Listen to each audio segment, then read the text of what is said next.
Bonjour, aujourd'hui dans cette vidéo, je vais développer brièvement un paradigme de prise en charge en thérapie cognitive et comportementale développé par Leonard W. Baker, que l'on voit ici avec sa fille, le RCSAS. Pour décrire rapidement Leonard Baker, on peut dire qu'il est né en 1961 dans le Maryland, qu'il a été diplômé très jeune, à 23 ans, de Stanford, et qu'aujourd'hui il travaille au Walter Reed Army Medical Center où il est chef de service en psychiatrie. Quand Leonard Baker présente son programme, il aime commencer par cette petite histoire.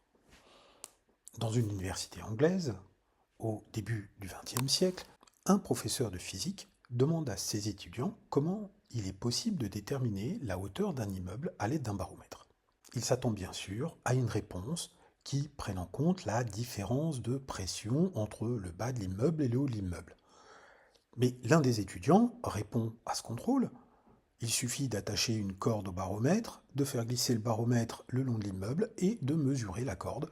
Le professeur hésite à lui mettre la plus mauvaise note parce qu'il n'a pas répondu en utilisant une formule des sciences physiques. Maintenant, l'étudiant vient défendre son cas et lui dit « Mais j'ai répondu à la question que vous avez posée. » Alors le professeur, un peu embêté, demande conseil à un autre de ses collègues, et l'autre de ses collègues lui dit « Bah oui, en effet, l'étudiant a répondu à la question, même s'il n'a pas répondu d'une façon attendue. » Et ajoute, maintenant, l'étudiant est aussi un petit peu impertinent dans sa réponse. Donc, va jusqu'au bout et dis-lui que tu pourras accepter sa réponse s'il te trouve en une nuit une centaine d'autres façons de mesurer la hauteur de l'immeuble avec un baromètre sans obligatoirement utiliser une formule de sciences physiques. Le lendemain, l'étudiant revient et après avoir bossé toute la nuit, arrive à lui énoncer une bonne centaine de solutions pour mesurer la hauteur de l'immeuble à l'aide d'un baromètre, en mesurant par exemple le temps de chute, en montant l'escalier de l'immeuble et en posant le baromètre comme un étalon au fur et à mesure qu'il monte, en faisant un calcul sur le rapport des ombres que projette l'immeuble et le baromètre, par oscillation du baromètre au bout d'une corde, et propose aussi des solutions parfois un petit peu plus drôles, en disant par exemple qu'il suffit d'aller voir le gardien de l'immeuble et de lui échanger l'information quelle est la hauteur de cet immeuble contre le baromètre. Alors le professeur, qui aime quand même un petit peu cette arrogance de l'étudiant, décide de lui mettre une bonne note, mais lui demande quand même pourquoi vous avez répondu de cette façon-là. Pourquoi vous n'avez pas simplement utilisé la formule physique que nous avons vue, puisque nous sommes en cours de physique et que vous la connaissez. Et l'étudiant répond, tout simplement parce que j'en ai marre de l'université et des professeurs qui essaient de m'apprendre comment je dois penser. En fait, cet étudiant qui nous rappelle que parfois il suffit d'appliquer des choses simples pour trouver des réponses, n'est nul autre que Niels Bohr, qui a eu le prix Nobel de physique en 1922 et qui travaillait avec Albert Einstein, lui-même prix Nobel de physique en 1921. Pour en revenir au modèle de prise en charge de Leonard Baker, il faut savoir que son épouse est directrice de crèche. Et un soir, lors d'une conversation, elle lui fait une remarque. Elle lui dit que, dans sa crèche, les enfants qui ont des amis imaginaires paraissent moins tristes. Et cette remarque va faire un tilt dans l'esprit de Baker. Il va d'abord aller observer les enfants dans la crèche de son épouse pour constater qu'effectivement, les enfants qui ont des amis imaginaires paraissent moins tristes. Et là, il va se demander pourquoi. Et à force de réflexion, à force de travail, à force de lecture, il va se dire qu'en fait, l'ami imaginaire pourrait venir compenser les défauts de style d'attachement parental et amener l'enfant vers un attachement plus sécure. Il imagine qu'il existe entre l'enfant et l'ami imaginaire un dialogue interne qui favorise en fait le développement de schémas salutogènes, comme les schémas de sécurisation, de pardon, d'autonomie, etc. Il va ajouter à ça que ce dialogue interne, cet ami imaginaire, permet aussi le développement d'une autocritique constructive. Une autocritique constructive qu'on peut voir comme une amorce de l'autocompassion chez les enfants. il va aussi se poser la question, mais par quel processus? Et là, il va aller chercher dans la littérature. Il va beaucoup s'intéresser aux travaux sur l'attachement. Il reviendra même aux sources des théories de l'attachement en s'intéressant aux travaux de Harlow avec les jeunes singes Rhésus, ou encore aux travaux de Lorentz sur l'empreinte avec les oies. Il va aussi se poser beaucoup de questions sur les fonctions exécutives que l'on retrouve chez l'enfant autiste. Il va bien entendu s'intéresser aussi au développement des schémas suite à des événements traumatiques. À force d'observer les enfants, il va remarquer que ceux qui ont des amis imaginaires passent plus de temps à verbaliser leurs problèmes et s'activent d'autant plus. À cela, il faut ajouter que Becker, par son expérience, sait que depuis longtemps, le média considéré comme le plus actif dans une thérapie est la parole. Il fait des TCC, il sait que les TCC se font avant tout par la discussion avec le patient. Il sait combien de patients ont juste eu besoin de venir lui parler pour se sentir mieux. Alors il va aller plus loin dans ses réflexions et se demander à quoi sert de parler pendant la thérapie. Et bien entendu, il va arriver à des conclusions telles que verbaliser ses obsessions permet de favoriser le diffusing. De la même façon, parler avec son thérapeute permet aussi de transformer des ruminations inutiles à des ruminations tournées vers la résolution de problèmes. Il va aussi, bien entendu, s'intéresser aux gestes qui vont avec la parole. Et il va se rendre compte qu'une thérapie permet au corps d'acquérir les gestes du discours et du discours adapté. Il va aussi se rendre compte que parler à son thérapeute, parler de manière générale, avoir un dialogue interne, c'est s'autoriser à une autocritique raisonnée qui allie l'action et la parole. C'est cette idée du bienfait de la parole qui existe dans de nombreuses thérapies, dans de nombreuses approches, associée à une gestuelle adaptée qui permet justement d'exprimer les émotions, qui va amener Leonard Baker à développer un modèle qui va permettre d'amener un nouveau paradigme en thérapie et en particulier en thérapie cognitive et comportementale. Ce modèle, Leonard Baker le développe dans son excellent livre de 1998 qui parle de l'autocritique raisonnée par le biais de l'action et de la parole, qu'il présente comme une nouvelle approche en thérapie cognitive et comportementale et en particulier en thérapie ACT. Son modèle est assez simple à comprendre. Quand un individu souffre d'un mal-être psychologique, il a deux possibilités. Il peut avoir une intériorisation complète de son trouble, ne jamais en parler, ne jamais le montrer, ce qui l'entraîne à développer uniquement des pensées répétitives négatives, les fameuses PRN, qui renforcent le mal-être psychologique. D'un autre côté, il peut aussi extérioriser les obsessions qu'il a, les pensées négatives qu'il a. Et cette extériorisation peut se faire à deux voies, par la parole ou par l'action. Elle peut se faire avec les deux voies combinées. Et quand elle est bien faite, elle mène, elle, à l'amélioration du bien-être subjectif et de l'humeur. L'individu, ainsi, va beaucoup mieux.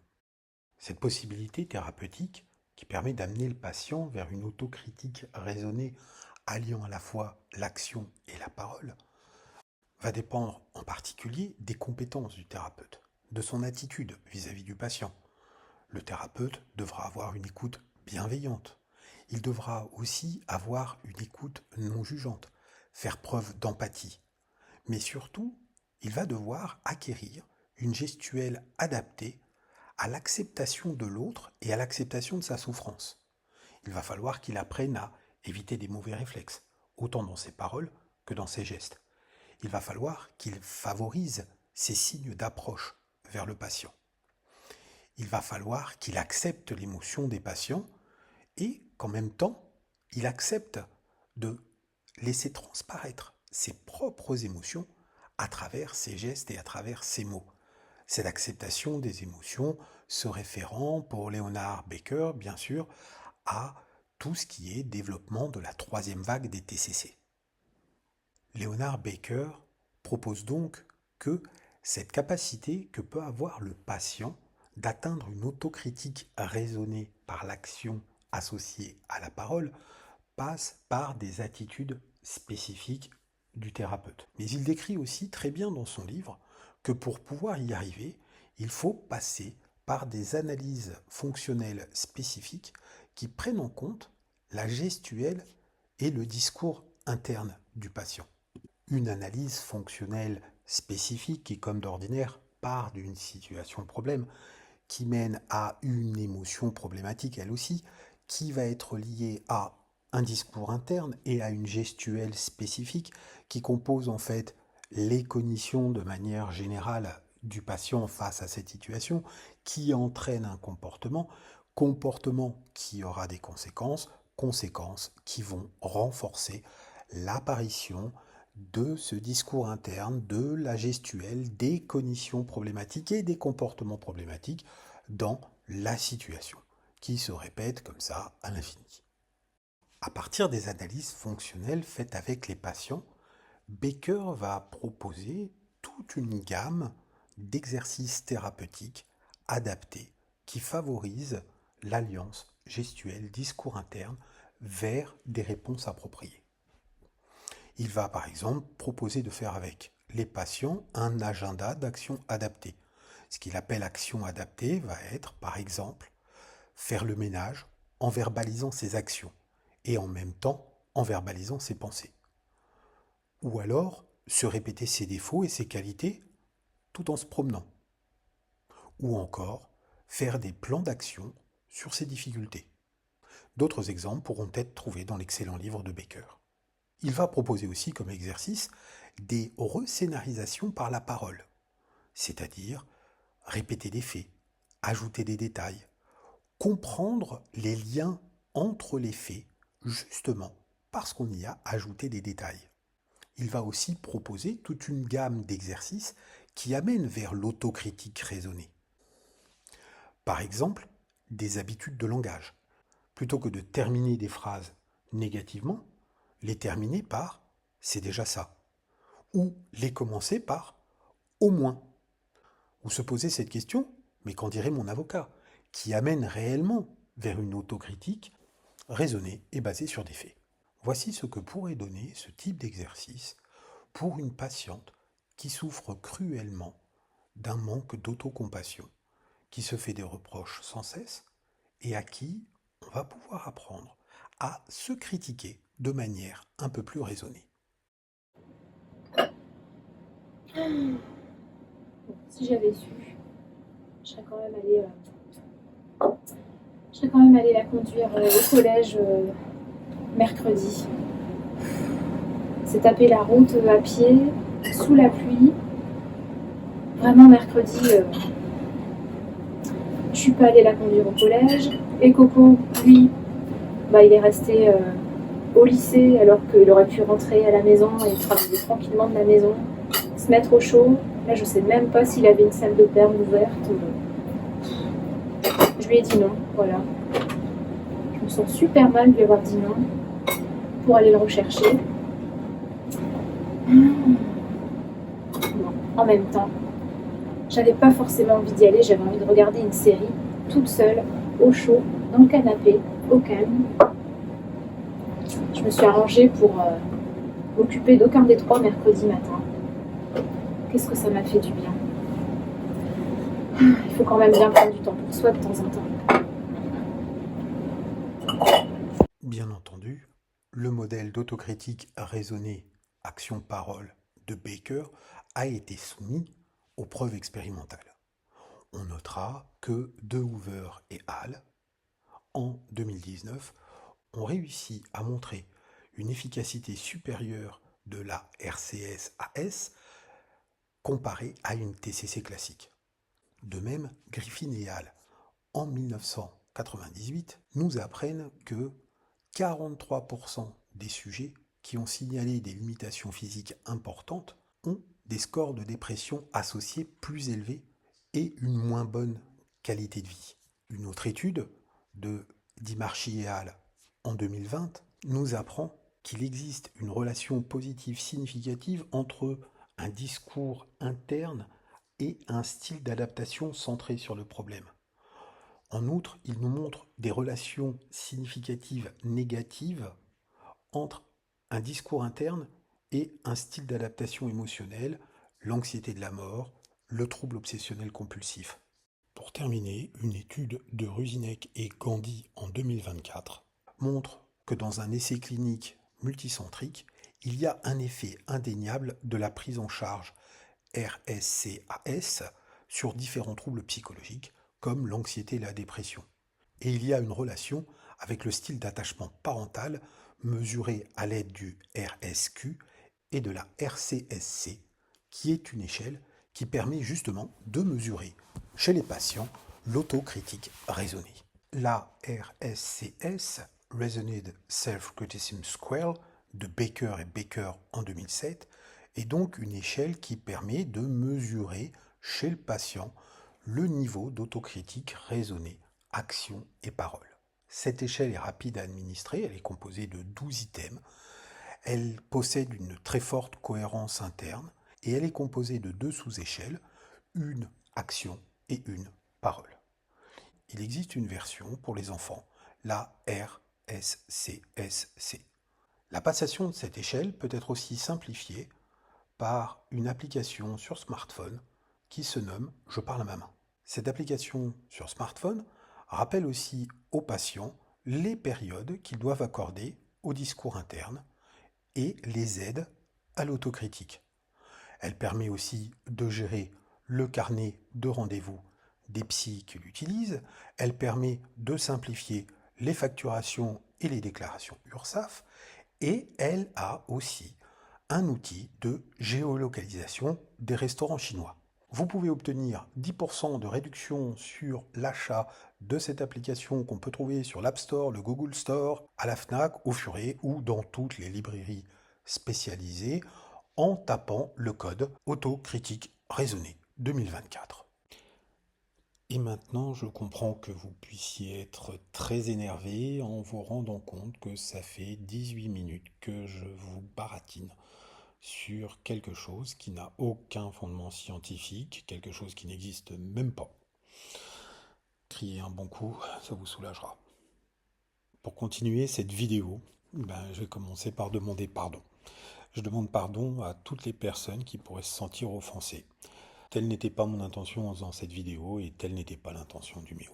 Je demande donc pardon à toutes celles et tous ceux qui ont regardé les 18 premières minutes de cette vidéo tout en se disant que c'est un bon modèle ou une bonne idée thérapeutique. Je tiens à dire que c'est juste normal, nous sommes beaucoup à réagir comme cela, à chaud. Un discours paraît logique, novateur, étayé, nous écoutons, sans obligatoirement réfléchir et faire la part des choses. J'ai fait cette intervention un jour en conférence plénière dans un congrès de la FTCC et des thérapeutes aguerris, pas tous bien entendu, mais beaucoup, ont pris des notes jusqu'à ce que je parle de la géolocalisation des restaurants chinois. Je l'aurais peut-être fait aussi parce que quand j'assiste à une conférence, je prends des notes et j'y réfléchis après. J'en profite aussi pour demander pardon à tous mes étudiants qui ont eu la malchance depuis quelques années d'avoir cette intervention en introduction d'un cours sur le sens critique en sciences et psychothérapie. Si j'ai eu l'idée de faire cette vidéo et si Uméo a mis en œuvre ses moyens pour la réaliser, c'est d'abord pour la blague. Ok. Et ensuite, quand même, parce qu'il est vrai qu'en psychothérapie, et en thérapie comportementale et cognitive en particulier, il existe des modes qui fleurissent régulièrement. Il y a des discours qui ne tiennent sur rien ou sur pas grand-chose, qui sont diffusés, et il n'est pas toujours facile de s'y retrouver, tellement ces discours paraissent cohérents. Mais ne vous y trompez pas, mon idée n'est certainement pas de dire qu'il faut rejeter les modes en psychothérapie, car ce sont bien ces modes qui font évoluer nos pratiques. S'il existait des formations à l'autocritique raisonnée de Baker, je dirais volontiers à chacun, allez-y. Vous apprendrez toujours quelque chose d'utile pour vos patients. J'ajouterai juste, ne prenez pas tout pour argent comptant. Ne vous lancez pas corps et âme dans ce que l'on vient de vous apprendre. Prenez le temps de digérer les informations, prenez du recul, utilisez votre sens critique, parce qu'à cette condition, vous sortirez de beaucoup de formations avec des compétences supplémentaires, même si au départ, ces formations ne semblaient pas vous correspondre. Mon exemple n'est sûrement pas le meilleur, mais pour ma part, je me suis formé parfois pour des raisons plutôt obscures, à de nombreuses approches et de nombreuses techniques psychothérapeutiques. Avec le recul, j'en dis parfois du mal théoriquement, mais toutes ont apporté à ma pratique. Parfois parce que j'y ai appris des choses nouvelles, ou juste intéressantes, que j'ai exploitées dans mon modèle TCC de la psychothérapie. Parfois, je me suis aussi rendu compte, avec ce recul, de ce qu'il ne fallait pas faire, ou plutôt de ce que je ne voulais pas faire. Et s'il y a une chose que l'on ne peut pas remettre en cause dans les approches et les modes en psychothérapie, qu'elles paraissent sans fondement théorique, qu'elles paraissent juste mercantiles, c'est que personne ne présente quelque chose pour le mal du patient, et ce, quelle que soit l'approche. Alors voyez bien cette petite vidéo plutôt comme une réflexion zététique des discours que vous pourrez entendre, donc de la forme, mais pas obligatoirement du fond, et surtout pas une critique directe de ce que vous pourrez apprendre en termes de pratique, en termes de compétences. Je le répète, allez vous former et prenez juste du recul après chaque formation. Demandez-vous ce qu'on vous a dit, comment vous devez l'interpréter, comment vous devez le comprendre, quelles sont réellement les bases. Et c'est à ce prix seulement qu'une formation peut nous être utile. Dans la suite de cette vidéo, je vais tenter de me faire le moins d'ennemis possible. J'en ai déjà pas mal sans ça. Même si j'arrive à me dire que je n'aurais pas envie d'avoir pour ami quelqu'un qui me détesterait pour ce que je vais dire dans les minutes qui suivent. Ceci dit, j'ai utilisé sciemment ou inconsciemment de nombreux éléments de persuasion pour essayer de faire croire au bien fondé de la thérapie par l'autocritique de Leonard Baker, qui maintenant, vous l'avez compris, est un personnage que j'ai complètement inventé, comme d'ailleurs son mode de thérapie. Je ne reviendrai pas sur l'ensemble de ces éléments de persuasion. Si cela vous amuse, vous pourrez de nouveau regarder les 18 premières minutes de cette vidéo et tenter de tous les reconnaître.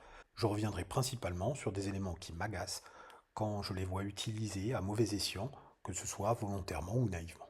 Pour commencer, méfiez-vous des beaux parleurs et de leurs belles histoires. Je suis Stéphane Ruzinek, professeur des universités, j'écris des livres et des articles scientifiques, etc., etc. Ma probité n'est pas mise en doute par la plupart des gens, juste du fait de mon statut. Je suis un maître à proprement parler, et la parole du maître n'est pas remise en cause facilement. Quand on détecte une erreur, dite par un maître, on a même tendance à lui accorder le bénéfice du doute et à penser que ce n'est pas vraiment une erreur, mais quelque chose que l'on n'a pas compris. Tout ce qu'a pu dire Socrate est ainsi considéré comme génial, et je viens de me faire un ennemi en plus, mais c'est pas trop grave parce qu'il est mort il y a très longtemps. Je commence donc cette vidéo en posant un bonhomme, le docteur Leonard W. Baker. Docteur donc intelligent, né aux États-Unis, donc au courant de l'avant-garde en thérapie, qui a été diplômé très jeune, donc encore plus intelligent, même si je n'ai pas précisé qu'il a été jeune diplômé en art de la décoration des œufs de Pâques. J'ai créé une famille et une histoire à Leonard Baker pour le rendre sympathique. Je lui attribue des réussites et une place importante. Le bonhomme est posé. Je continue la vidéo en racontant l'anecdote du baromètre de la tour, qui soit dit en passant n'est peut-être qu'une légende urbaine. Cette anecdote me permet d'introduire 2 prix Nobel des plus connus, dont Einstein, maître parmi les maîtres, dont on oublie toujours les comportements négatifs au profit de son intelligence. Si 2 prix Nobel font partie de mon histoire, ils la valident en partie.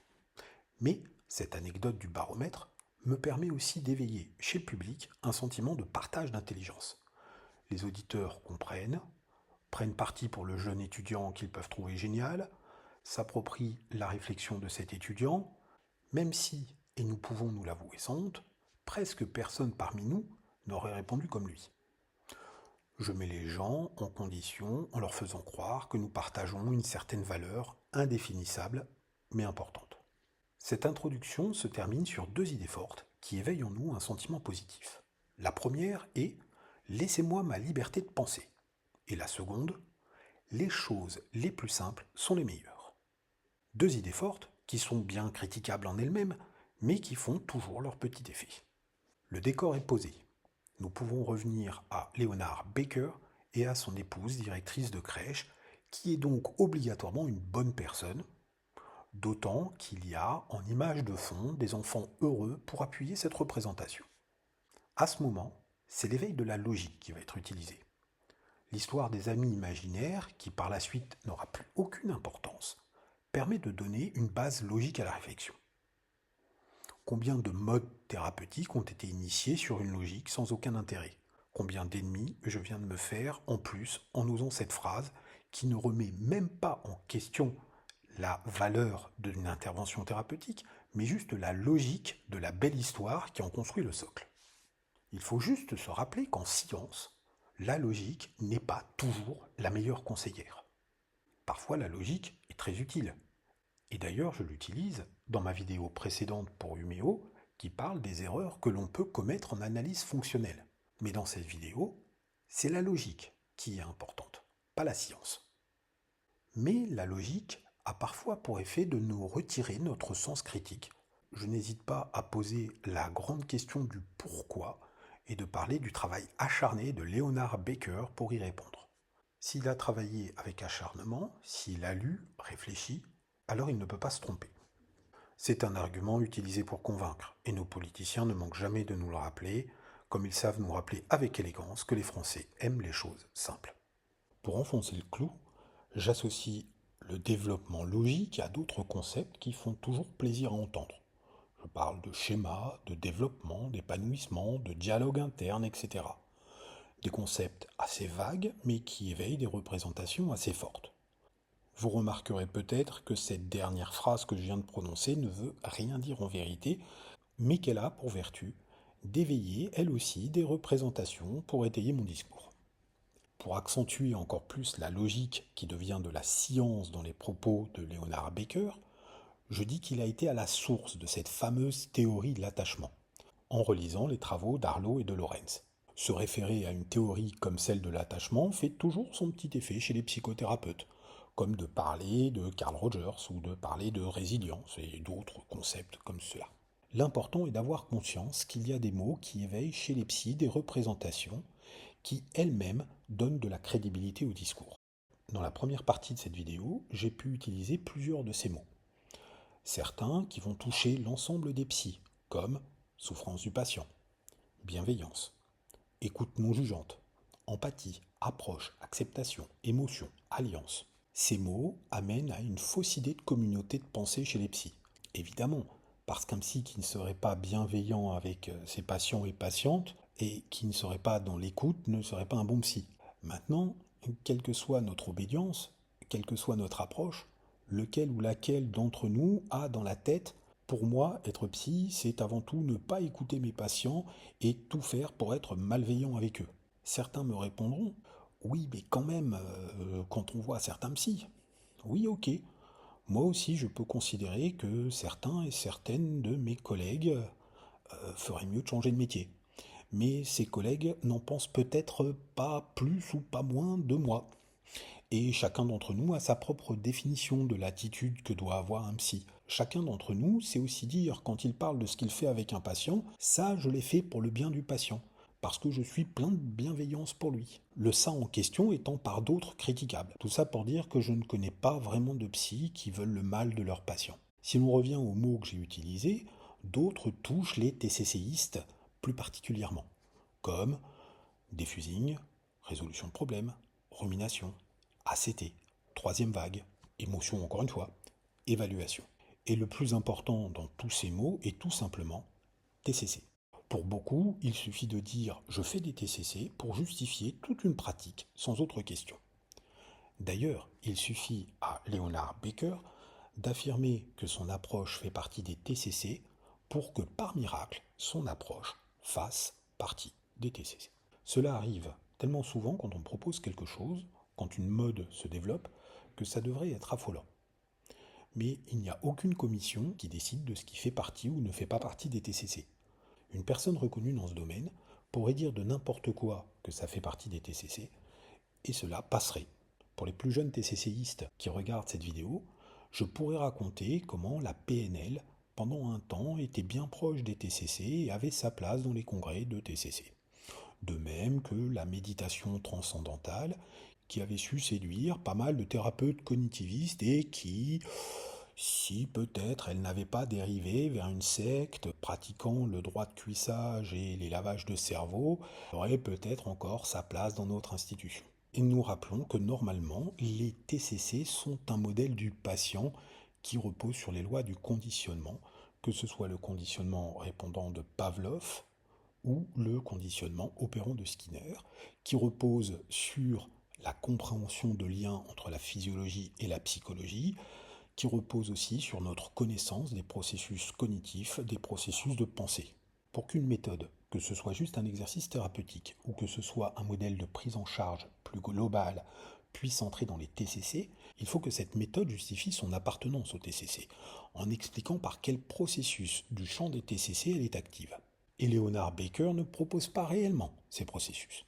Oui, mais Leonard Baker a écrit un livre dans une maison d'édition scientifique, sur lequel il a inscrit dans le titre Nouvelle approche en TCC. Ok. Bon, déjà, je rappelle que cette couverture de livre est un banal montage photographique, et qu'ensuite, qu'une maison d'édition édite des livres avant tout parce qu'ils ont une chance de se vendre. Les éditeurs sont avant tout des commerçants qui n'investissent pas leur argent dans des choses qui leur en font perdre.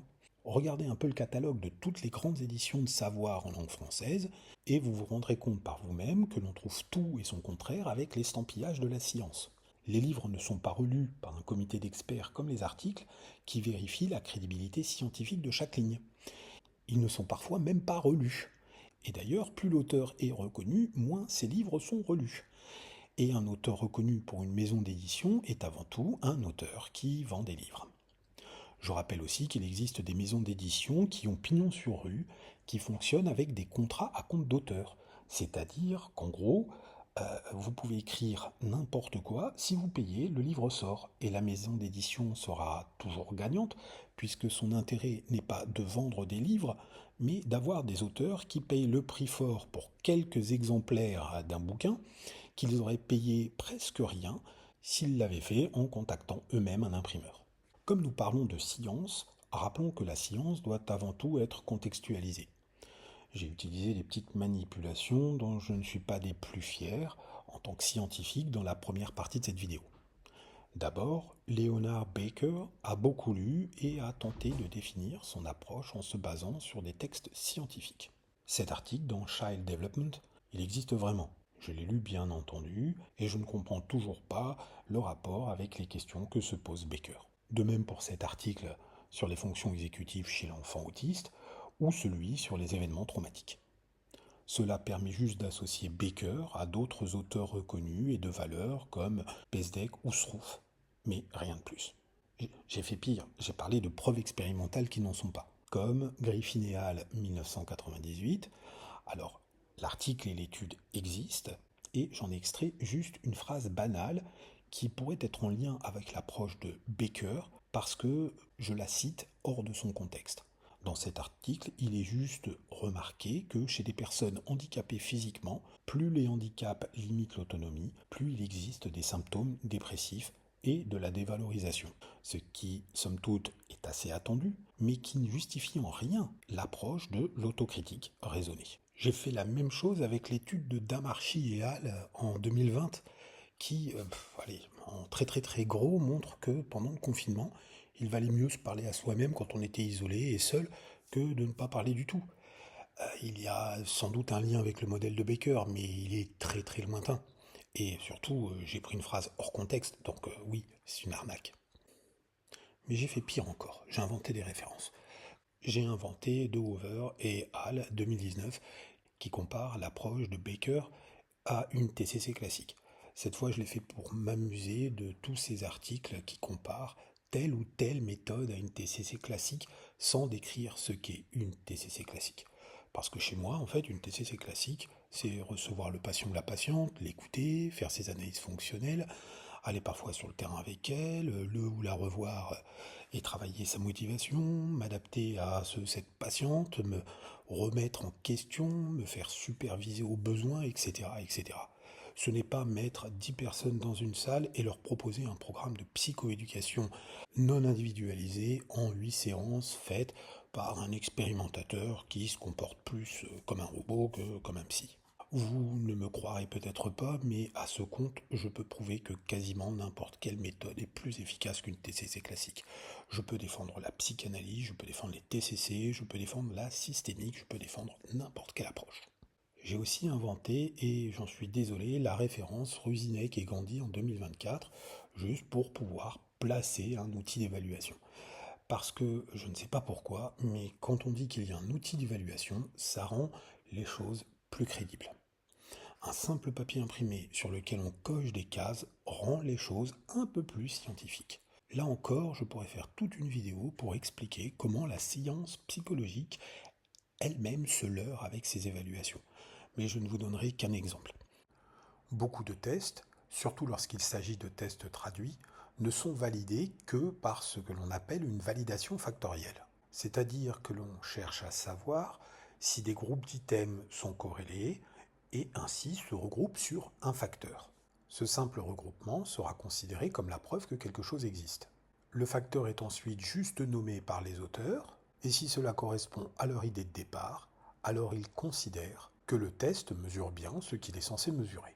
On oublie que normalement, pour valider un test, il doit d'abord y avoir d'autres validités envisagées, comme la validité de produit, la validité de construit et d'autres encore. Si je veux valider un test de dépression, quels que soient les items qu'il compose, normalement, je dois d'abord vérifier que des sujets jugés dépressifs par des psys aguerris se retrouvent dépressifs grâce à mon outil d'évaluation.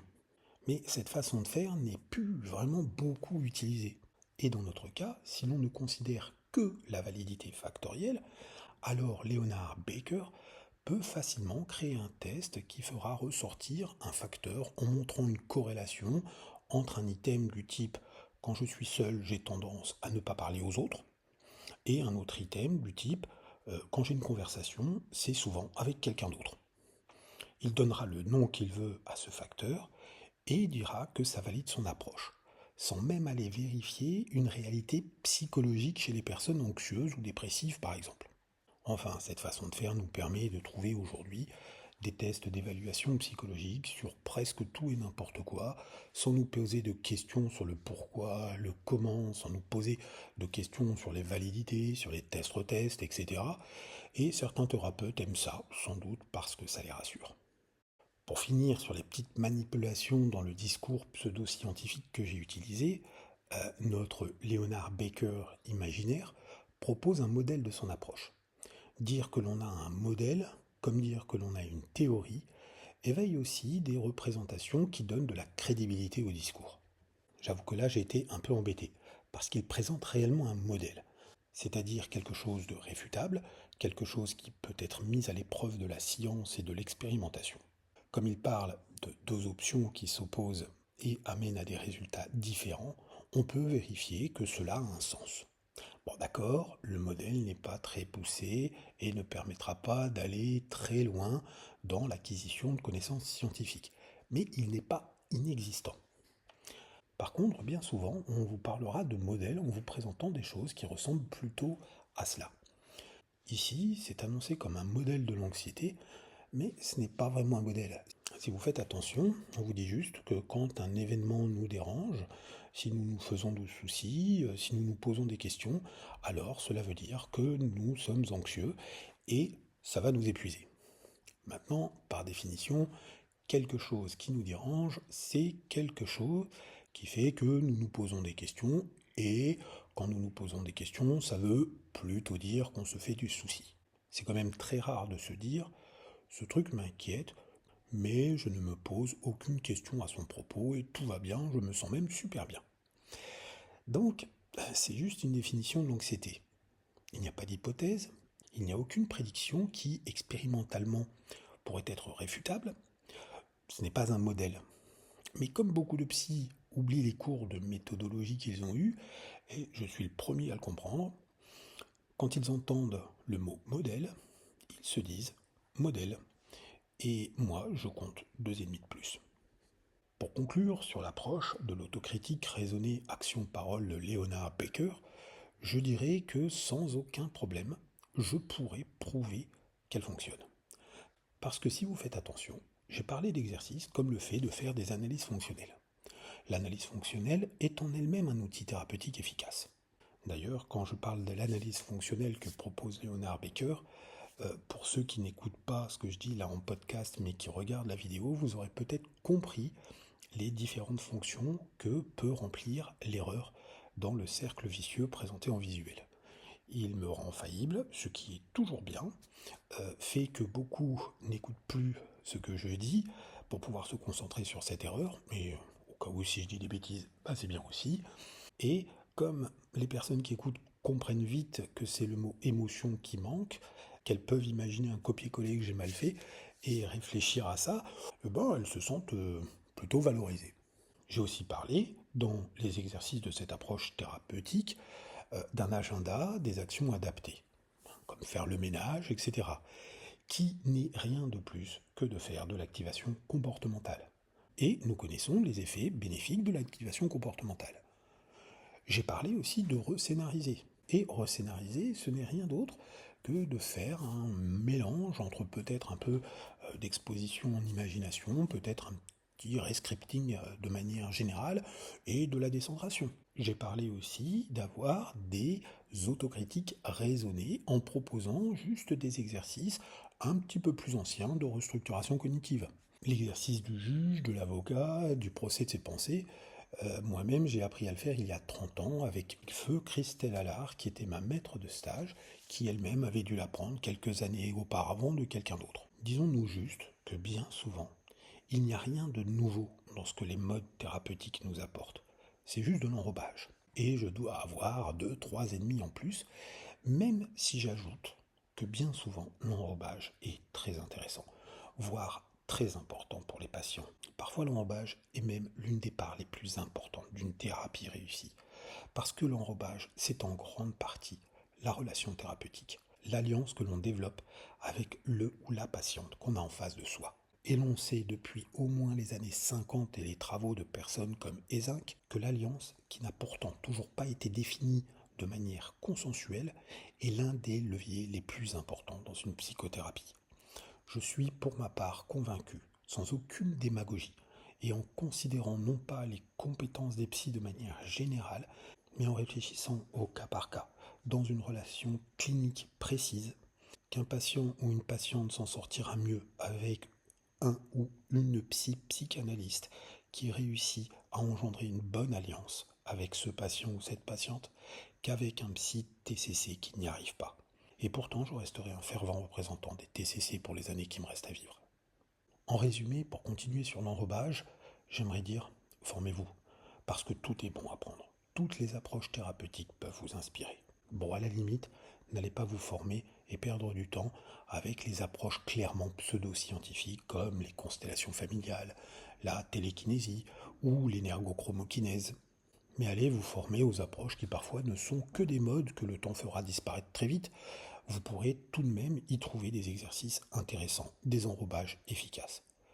Toutefois, ne sortez pas toujours convaincus, parce que des gens comme Leonard Baker peuvent juste vous faire prendre des vessies pour des lanternes. Mes derniers mots seront, d'abord, je suis désolé de m'ériger en maître, pour vous dire de faire attention à ceux qui s'érigent en maître. Ce n'est pas mon premier paradoxe, et j'espère que ce ne sera pas le dernier. Quelques mots aussi pour Uméo, qui a mis ses moyens à ma disposition pour cette vidéo honteuse, et qui a décidé tout de même de la diffuser. Merci aussi à Hélène qui a accepté gentiment de faire la vaisselle en me parlant alors que moi j'étais juste à trouver une bonne excuse pour ne pas avoir à remplir cette corvée. Et encore une fois,